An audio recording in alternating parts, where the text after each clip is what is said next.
No explicador desta manhã vamos falar sobre o desconfinamento e a recuperação pós-pandemia. Assim, juntam-se a nós, nesta segunda-feira, o diretor da Unidade Autónoma de Gestão da Urgência e Medicina Intensiva do Hospital São João, Nelson Pereira, que está aqui connosco em direto do Norte Shopping. Bom dia, muito obrigada por estar connosco. Muito bom dia. Ao telefone estão o epidemiologista, presidente do Instituto de Saúde Pública da Universidade do Porto e presidente do Conselho Nacional de Saúde, Henrique Barros, e também o diretor executivo do Center for Business Innovation da Porto Business School, Rui Coutinho. A moderar esta conversa está, como sempre, a Carla Jorge de Carvalho, a quem se junta o Paulo Ferreira. Muito bom dia aos três, bem-vindos ao explicador desta segunda-feira. Nelson Pereira, deixe-me começar por si, até porque estamos aqui numa situação importante. Estamos num centro comercial que está aberto, estamos presencialmente. Nós, a equipa do Observador, percorreu meio país e conseguiu fazê-lo graças também a esta fase da pandemia que estamos a atravessar. E o que lhe pergunto é mesmo isto. Estamos num novo ciclo, numa nova fase da pandemia irreversível, sem qualquer risco de voltarmos a ter uma situação como aquela que tivemos, por exemplo, em janeiro? Bom dia a todos mais uma vez. Bom, eu diria que sem qualquer risco seria uma afirmação arriscada, ela mesmo. Efetivamente, se assim fosse, então estaríamos aqui todos sem máscara, que não é o caso. Estamos, apesar de com alguma distância, estamos obviamente com máscara. E só essas cautelas que ainda vamos ter que manter nos permitirão manter ou antever poder ainda recuperar esta normalidade que todos almejamos nos próximos meses. Eu diria que se mantivermos a racionalidade e o civismo que temos demonstrado nas últimas semanas, talvez nunca mais voltemos às situações difíceis que vivemos nos últimos meses. Enquanto técnico de saúde, é essa a expectativa que tenho, embora alguns sinais mais preocupantes tenham surgido nos últimos dias. As pessoas tendem a confundir o que é permitido com o que é seguro. E não é só porque é permitido que de repente podemos voltar a fazer uma vida normal. Mas, portanto, o que está a dizer é que a evolução da pandemia ainda continua a depender sobretudo do comportamento individual e em grupo e não tanto, por exemplo, da tal imunidade de grupo e da capacidade que a vacinação está a ter de nos proteger. Não, é exatamente isso. Obviamente que neste momento o fator de segurança que nos acompanha é a percentagem de pessoas que já temos vacinadas. Nós tivemos a última semana com o menor número de mortes desde o início da pandemia. E isto só é possível pela existência de uma percentagem já muito significativa da população que está vacinada. O que não significa é que estejamos livres de algum recrudescimento. Mas ainda assim, obviamente, nunca mais, penso eu, teremos situações semelhantes, porque a situação, ela mesma, já não é comparável. É passarmos de uma situação em que toda a população está sensível a esta doença para uma situação em que temos mais de 800 mil pessoas que já tiveram a doença e mais de 3 milhões que já fizeram uma dose de vacina. Portanto, isto faz toda a diferença. E sobretudo estamos a falar das pessoas de maior risco de mortalidade. Isso, para quem gera ou para quem ajuda a gerir uma unidade de cuidados intensivos, faz toda a diferença em relação ao cenário que tivemos no ano passado, por exemplo? Faz toda a diferença. Como dizia ainda agora mesmo, o facto de não termos mortes,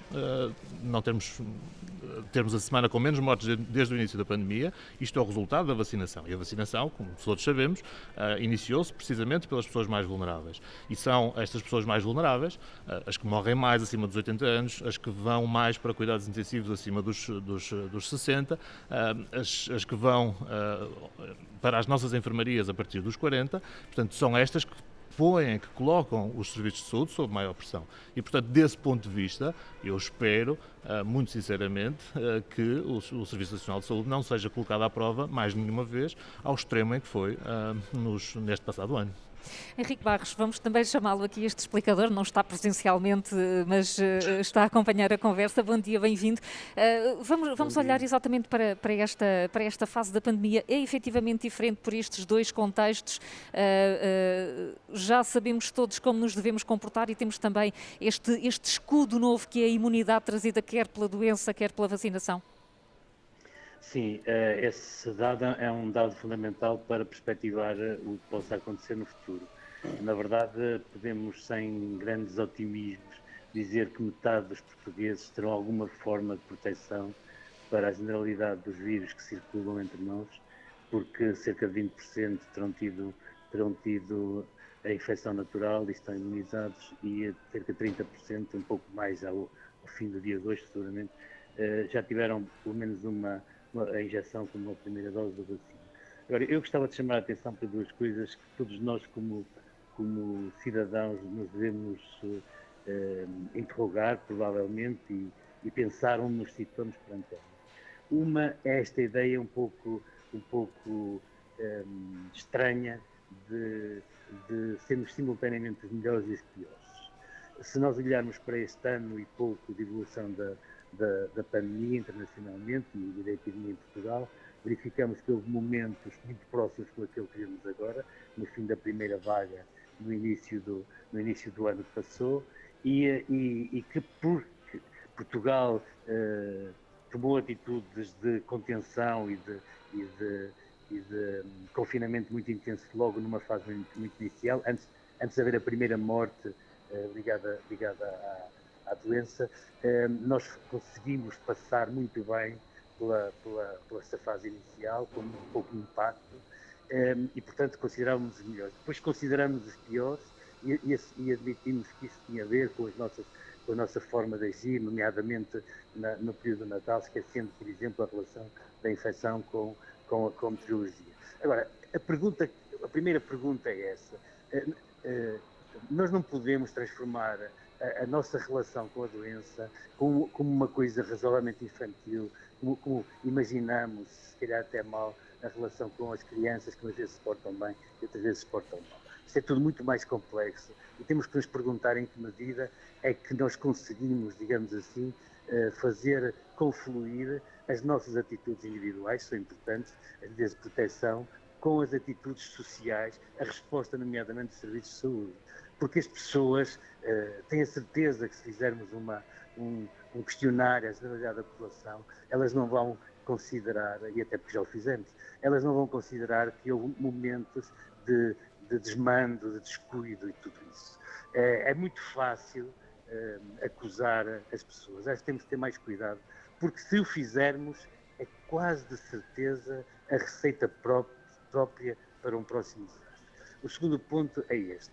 A infecção apareceu, é uma doença emergente, surgiu na população mundial, fez a passagem, o salto das espécies animais onde existia para as populações humanas, e fê-lo de uma maneira tal, do ponto de vista evolutivo, que ficou.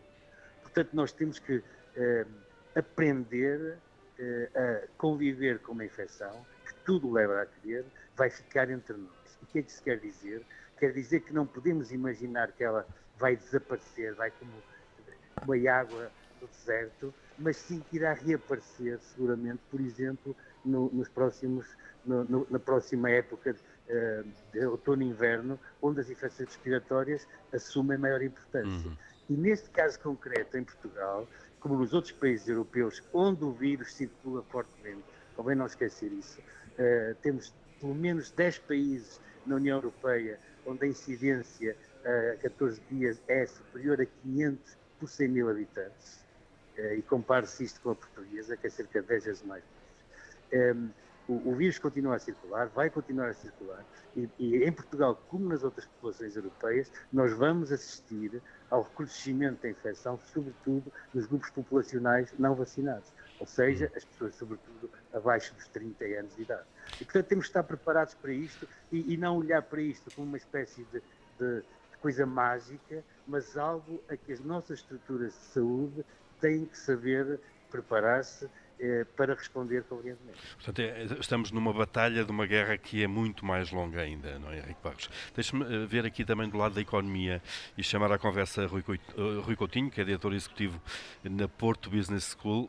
Estamos nesta fase de desconfinamento, temos uma série de negócios e de setores finalmente a reabrirem, a ganharem alguma normalidade na sua atividade, mas, Rui Coutinho, conseguimos dizer que o pior já passou, ou ainda estamos para ver qual é o verdadeiro impacto em alguns setores e no emprego, nomeadamente quando acabarem as moratórias bancárias, por exemplo? Bom dia, Paulo. Bom dia a todos. Eu diria que o pior está por vir. Do ponto de vista da economia, seguramente o pior está por vir. Nós temos estado a viver, do ponto de vista económico, à base de, deixem-me usar esta metáfora, se calhar mal emprego, mas deixem-me usá-la, à base de anestésicos, que nos têm, de alguma forma, poupado alguma dor mais profunda, mas a verdade é que essa anestesia, portanto, essas moratórias, essas medidas, digamos assim, paliativas, curtas, mas que existiram e têm existido, elas vão terminar. E a verdade é que, por um lado, nós sabemos que o governo português foi muito parcimonioso na despesa pública que afetou ou que alocou às ajudas económicas e, portanto, procurou aqui alguma contenção, jogou tudo nessas moratórias. As moratórias têm um prazo, têm um tempo e esse tempo vai chegar. E eu diria que se no contexto da saúde pública nós soubemos muito em cima da hora, não conseguimos prever com muita antecedência aquilo que foi o impacto da pandemia, não há desculpas do ponto de vista económico. Nós sabemos o que vem aí e quando é que vai chegar. E o que me preocupa aqui é que sinto que todas as fichas estão colocadas no plano de recuperação e de resiliência. Ora, o plano de recuperação e resiliência está profundamente atrasado. É preciso não esquecer que, apesar de Portugal já ter entregue o seu plano, e depois podemos, se quiser, comentar o plano mais à frente, apesar de Portugal já o ter entregue na Comissão Europeia, a verdade é que há países que ainda nem sequer ratificaram este orçamento alocado. O Tribunal Constitucional alemão levantou dúvidas, a Polónia e a Hungria continuam sem o fazer, ou seja, enquanto não existir unanimidade no contexto da União Europeia, isto não vai avançar, o que significa que o dinheiro vai demorar a chegar. Tivemos, na semana passada, algumas indicações de que alguma verba poderia começar a ser já disponibilizada, mas não vemos uma estratégia muito definida. E até agora, e eu queria também, ainda pegando aqui um pouco naquilo que o professor Henrique Barros dizia, a verdade é que nós temos conseguido conter a pandemia com medidas radicais. Fechamos tudo, conseguimos conter. Quando procuramos abrir, não conseguimos conter. E a verdade é que não temos conseguido um equilíbrio e não temos conseguido, como dizia o professor Henrique Barros, aprender a conviver com o vírus. E julgo que, do ponto de vista das políticas públicas e das políticas públicas para a economia, importa aprender a conviver, importa termos um equilíbrio dessas políticas com aquilo que é a proteção da saúde. Neste ano que passou, eu compreendo perfeitamente qual era a prioridade. Agora, nós sabemos o que vem aí, sabemos quando vem aí, e não estou muito certo que estejamos a planear com a devida antecedência e, sobretudo, com a devida eficiência. Já vamos perceber então, o Rui Coutinho, já daqui a pouco, o que é que se pode fazer, como é que se pode planear ou antecipar novas possíveis situações mais graves. Para já, Nelson Pereira, o que é certo é que os hospitais estão a respirar um pouco melhor depois, sobretudo, daquela grande pressão de janeiro. O que é que os hospitais estão a fazer? Estão a conseguir recuperar as consultas e cirurgias que tiveram de ser necessariamente adiadas ou canceladas no último ano? De uma maneira geral, sim. Esse é o panorama nacional. Claro que temos assimetrias neste país, até porque a própria epidemia teve repercussões que foram diferentes de região para região. Sendo que o Hospital de São João conseguiu gerir melhor, de facto, essa terceira vaga de janeiro. Não queria dizer melhor, mas certamente o fez bem. Aquilo que conseguimos fazer a partir do verão, com um planeamento bastante aturado, foi garantir que em vagas sucessivas que surgiram, o impacto sobre os doentes não Covid não se fizesse sentir de forma significativa. Ele praticamente não se fez sentir. Isto levou-nos para uma situação em que estamos hoje, com tempos de espera para primeiras consultas e para cirurgias, que é significativamente inferior ao que tínhamos no início da pandemia. Isto resulta de dois fatores. Uma atividade intensa do hospital na recuperação desse atraso que foi obviamente provocado pela paragem da atividade assistencial programada para fazer face à pandemia, mas resulta, eu quase arrisco a dizer, sobretudo de uma diminuição notória do acesso das pessoas aos cuidados de saúde. Esse acesso resultou, ele próprio também, de dois fatores. Um primeiro, um receio individual de contactar com os serviços de saúde, por receio de se contagiarem, mas também por uma incapacidade ou uma dificuldade que se tornou muitas vezes incapacidade dos cuidados de saúde primários adaptarem a sua missão. Eles tiveram uma missão e estão a ter uma missão fundamental na gestão dos doentes infectados e na quebra das cadeias de contágio e agora no processo vacinal, que está todo montado em cima dos cuidados de saúde primários, mas isso claramente fez divergir a sua capacidade de trabalho no dia-a-dia para uma situação em que, de facto, as pessoas tiveram, e há que reconhecê-lo, dificuldades sérias no acesso aos cuidados de saúde mais básicos no seu dia-a-dia. E Nelson Pereira, essa quebra da procura poderá ter um aspecto de alguma forma residual positivo, porque podia haver uma procura em excesso, ou vamos pagar essa fatura ainda mais à frente, porque há diagnósticos que não foram feitos devidamente? Do meu ponto de vista, vamos pagar essa fatura, já estamos a pagar essa fatura. Do ponto de vista desta falta de acessibilidade, ela traduziu-se em falta de diagnósticos. E, portanto, nós temos doentes que são doentes e que não sabem que estão doentes, porque não tiveram diagnóstico em tempo útil. Nós estamos a ter nos hospitais uma população, nomeadamente com patologia oncológica, que nos está a chegar mais tarde, que está a chegar com a sua doença mais evoluída e, portanto, mais difícil de tratar. Sabemos bem como a precocidade do diagnóstico nas doenças neoplásicas é fundamental. E, desse ponto de vista, obviamente, a fatura está a pagar-se. E como é que se recupera? Recupera, obviamente, com políticas específicas para essas áreas, que infelizmente para já não estamos a visualizar. Mas ainda relativamente ao que estava a dizer atrás, e refiro-me agora particularmente aos serviços de urgência, todos sabemos que os nossos serviços de urgência estão tradicionalmente com um excesso de procura, que é uma procura inadequada. Todos nós sabemos do passado que percentagens que podem rondar os 35% a 50% dos doentes que vão aos serviços de urgência hospitalares não deviam ir aos serviços de urgência hospitalares.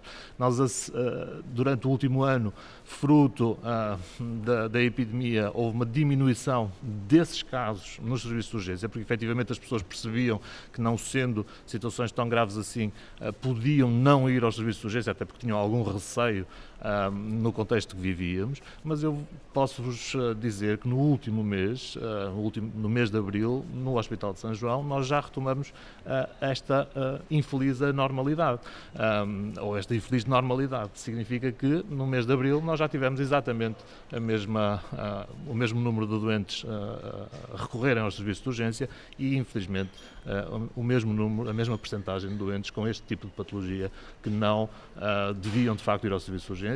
Foi um ano perdido desse ponto de vista, porque podíamos ter aproveitado este momento para criar fluxos diferentes para estes doentes, para que eles deixassem, de facto, de estar nos serviços de urgência onde nunca deviam ter ido. E isso não aconteceu, e é como se não tivéssemos aprendido nada neste ano. Henrique Barros, já ouvimos aqui o diretor executivo da Porto Business School dizer que não se conseguiu encontrar esta conciliação entre as medidas de saúde pública e a atividade económica. O Henrique Barros começou por nos dizer que o vírus vai continuar a circular e que temos que estar preparados para isso. A pergunta é aquela de $1 milhão, não é? Mas como é que vamos conseguir viver com o vírus e conseguir ter as nossas vidas e atividade económica, e que o país continua a funcionar? Bom, talvez neste momento ainda seja especialmente cedo por causa da enorme desigualdade entre países, a enorme desigualdade social dentro de cada país e a enorme desigualdade entre países. Enquanto a imensa maioria da população do mundo não tiver acesso à vacinação, é muito difícil garantir um controle seguro da circulação do vírus. E, portanto, a primeira coisa que é óbvia e que tem que ser feita é, enquanto sociedade mundial, organizarmos o acesso das populações mais favorecidas, dos países de médio e, sobretudo, de baixo rendimento, à vacinação. As infecções não permitem esta ideia que nós, em relação a outras coisas, talvez o facto de sermos mais ricos nos proteja. Neste caso concreto, protege-nos apenas, e mesmo assim protege, mas moderadamente.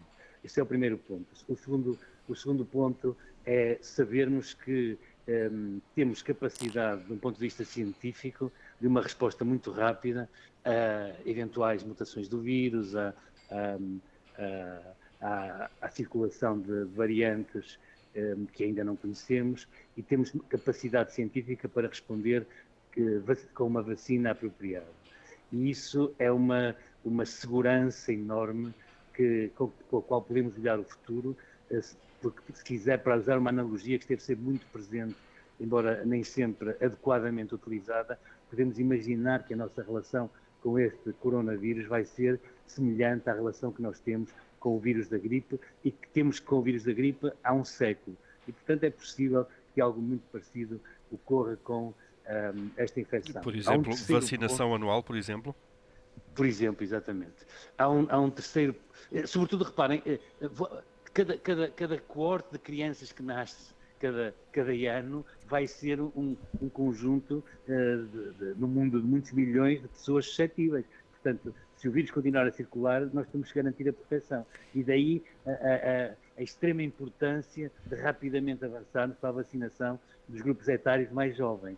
Henrique Barros, as pessoas, deixe-me só interrompê-lo para fazer esta pergunta, as pessoas que vão nascer vão estar suscetíveis ao vírus ou vão estar mais preparadas para o enfrentar? Não, vão estar biologicamente suscetíveis. Nós, enquanto sociedade, podemos ter-nos organizado de maneira a protegê-las melhor, mas elas biologicamente estão totalmente suscetíveis, a não ser num pequeno período de tempo em que possa haver alguma imunidade passiva, ou seja, alguma proteção que a mãe lhe transmitiu. Mas, portanto, se o vírus continuar a circular, nós sabemos que vamos ter a cada dia a entrada na população de pessoas suscetíveis. Agora, há um ponto que é muito importante. A nossa resposta a esta infecção foi muito autoritária. Nós assumimos e aceitamos, por medo, porque não tínhamos melhor, aceitamos restrições gravíssimas das nossas liberdades, dos nossos direitos, das nossas garantias. E é muito importante que nós compreendamos que temos que voltar a um tempo normal. Não é um novo normal, que muitas vezes se fala, que se calhar é cheio dessas limitações, mas um normal de razoabilidade na forma de estar e da forma de viver, e que temos que poder circular livremente, poder desmascarar-nos, porque sem isso, embora eu aqui arrisque a falar de uma coisa que não sei, mas acredito que sem isso dificilmente a economia recuperará, a não ser num modelo extraordinariamente autoritário e repressivo, que não é o modelo civilizacional no qual nós, pelo menos na nossa parte do mundo, nos habituamos a viver. Claro, não é seguramente o que queremos, Henrique Barros. Temos aqui para lavar e durar, então. Rui Coutinho, focando novamente na economia, então, isto não vai acabar daqui a meia dúzia de meses. Já há pouco nos disse que o pior ainda está para conhecer, de alguma maneira, o impacto nas empresas e no emprego. E disse-nos também que o PRR está atrasado e também não servirá para este primeiro impacto de urgência. Acha que devíamos ter uma estratégia de saída, por exemplo, para setembro, quando as moratórias bancárias de muitas empresas começarem a desaparecer e as empresas tiverem que começar a cumprir novamente as suas obrigações bancárias? Eu acho que sim, eu tenho a certeza, aliás, mais do que achar, eu tenho a certeza. Se algo não for devidamente preparado para setembro e pós-setembro, imediato, injetando liquidez na economia, garantindo, e essa liquidez pode ser não apenas por injeção de capital, pode ser também no sentido de garantir que as empresas possam usar a sua liquidez de forma mais orientada para a recuperação dos seus negócios. Isto significa, por exemplo, compreender como é que, do ponto de vista fiscal, podemos ajudar as empresas. Continuamos a ter um sistema fiscal perfeitamente penalizador, castrador da nossa competitividade. Reparem, o país da União Europeia que melhor enfrentou a crise económica, ou diríamos a recessão económica que assolou a Europa, foi a Irlanda. E foi a Irlanda porquê? Foi a Irlanda fundamentalmente pela quantidade, digamos assim, de multinacionais de base tecnológica que ali estão instaladas. E estão ali instaladas muito por força da competitividade fiscal da Irlanda, que se critica muitas vezes, mas que garante uma diversificação do ponto de vista do tecido económico que lhe permite ser mais resiliente a circunstâncias geopolíticas ou a circunstâncias totalmente imprevistas como esta, que é uma situação pandémica.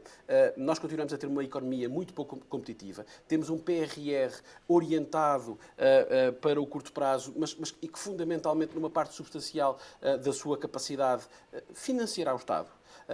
E financiará as obras que o Estado quer fazer. Não vai reformar o Estado, vai continuar, no fundo, a colocar, digamos assim, a nossa economia a servir o Orçamento de Estado e não o inverso. E, portanto, se nós não conseguirmos aproveitar esta oportunidade, até porque não encontro muitas outras formas de, do ponto de vista com eficácia, responder àquilo que vão ser as urgências de setembro e de setembro em diante, se não aproveitarmos essa oportunidade para, de facto, injetarmos liquidez na economia, seja por via de uma reformulação fiscal transitória que possa auxiliar as empresas, seja do ponto de vista de uma injeção de capital que possa, de facto, ajudar as empresas nessa competitividade, nós teremos muita dificuldade. As empresas estão a conseguir fazer aquilo que está ao seu alcance para garantirem algum tipo de continuidade nos seus negócios, mas a verdade é que nós temos questões que são globais, do ponto de vista da cadeia de fornecimentos, do supply chain, que são críticas. Em muitos setores nós vemos matérias-primas essenciais, componentes essenciais, com uma profunda escassez e, portanto, com um crescimento de preços assustador. A crise é global, ela não afeta apenas a relação com o consumidor, portanto não é apenas uma crise de vendas, é uma crise de fornecimentos também. E se não compreendermos isso, e se simultaneamente não tivermos uma estratégia clara para ajudar as empresas e as famílias na transição das moratórias, se não tivermos uma estratégia clara para reforçarmos a competitividade das empresas portuguesas no curto, no médio e no longo prazo, eu sei que é difícil olhar para o longo prazo num contexto em que temos, num ano, um crescimento de 26% no número de desempregados inscritos no IFP, com tendência a agravar-se. Eu sei que é difícil pensar no longo prazo, mas é possível alavancar medidas de curto prazo que possam obedecer uma estratégia de reforço da competitividade. E eu confesso que odeio mesmo a expressão recuperação e resiliência, porque ela foca-se apenas e só naquilo que é preciso fazer nos próximos 6 meses, 1 ano, 2 anos. Eu preferia um plano de recuperação e competitividade que olhasse claramente para estes próximos 6 meses como o alicerce e a fundação para um novo modelo económico, para reforçar a competitividade das empresas e não tanto para suportar aquilo que é o Orçamento de Estado e a máquina do Estado. Só para terminar com a coisa, dá a ideia que só queremos voltar àquilo que tínhamos em 2019, é isso? Eu acho que pior ainda, porque nós em 2019 já estávamos a perder competitividade para países como a Letónia ou a Estónia. Se queremos voltar a isso, vamos ficar pior do que estávamos em 2019. E é preciso termos consciência disto. E tem que existir uma estratégia mais clara, mais acutilante e mais mobilizadora. Falta-nos mobilização do tecido económico, do tecido social, em conjunto com os agentes políticos.